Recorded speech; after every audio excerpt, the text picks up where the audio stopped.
Hello, it is Zach with a podcast named Tim here with a Mortal Kombat trailer reaction review breakdown, whatever you want to call it.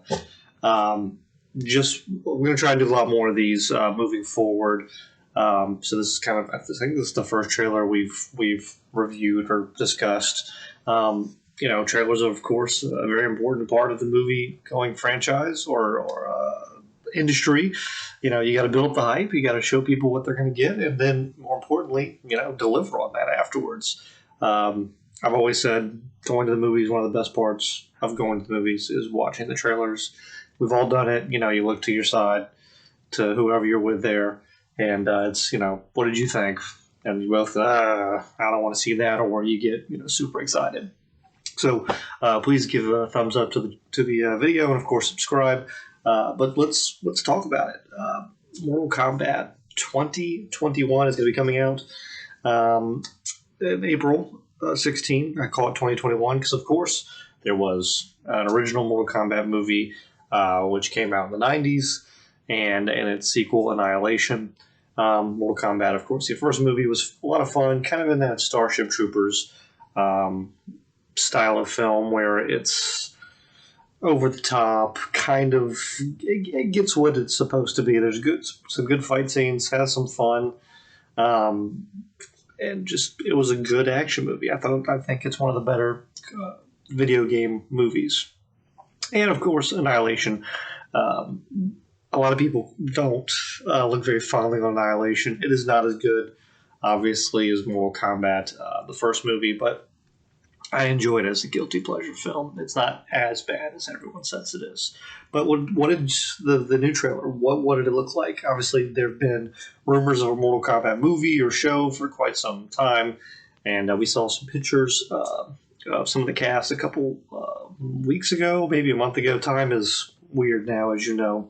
And I got to say, the trailer that I just watched was very impressive. I like I know this is a weird thing to say, the lighting of the film, just from that, because it looked gritty, but like in a proper way. It had the proper tone. You can use lighting to do tone, so just the right tone there. Looks like there's going to be a lot of cool action. You hit a lot of the big characters you need to hit as far as introducing them. I think there's supposed to be this new character, Cole, or something of that nature, where he is kind of a stand-in for you and I. That might be interesting to see how they handle that dynamic, and that's kind of the only thing that gives me full reservations and fully jumping into this film, just because I'd rather just see just the normal, Mortal Kombat people instead of just this stand-in kind of like generic guy. But they gave us some good lore. It seems like they've in some respects thought this out.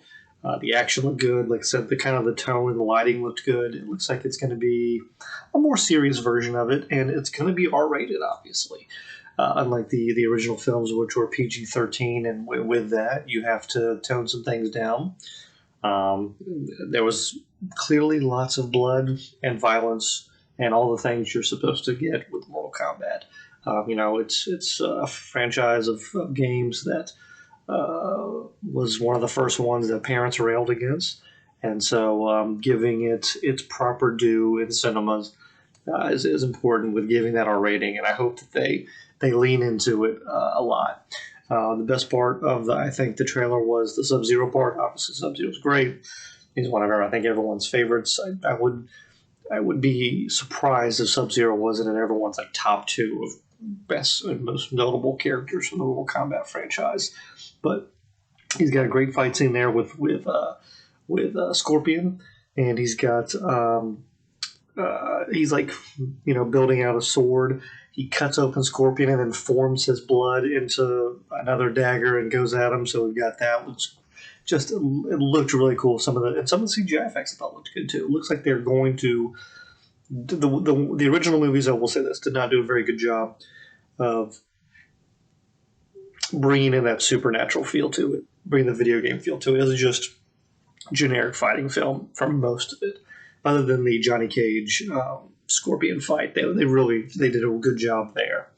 But this seems like they've got it. They know they were showing off a lot more powers Jax is going to be in this one, so that's going to be good. He was only in the second one last time. So we have Jax, Sonya Blade, Kano, Kung Lao, and Liu Kang seem to be the main heroes we're going to get.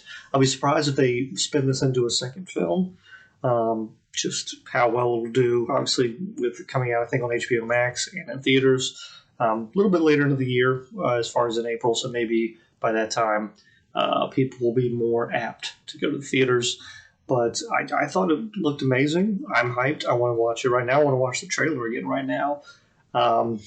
But they've got a lot of stories about like the tattoo, which I guess like shows that you're the like a chosen one to be a fighter in the tournament, and which is interesting that they're going back to the tattoo thing, because that was a big, in a different way, was a big thing in the second film about that kind of being the symbol for the family of Shao Kahn.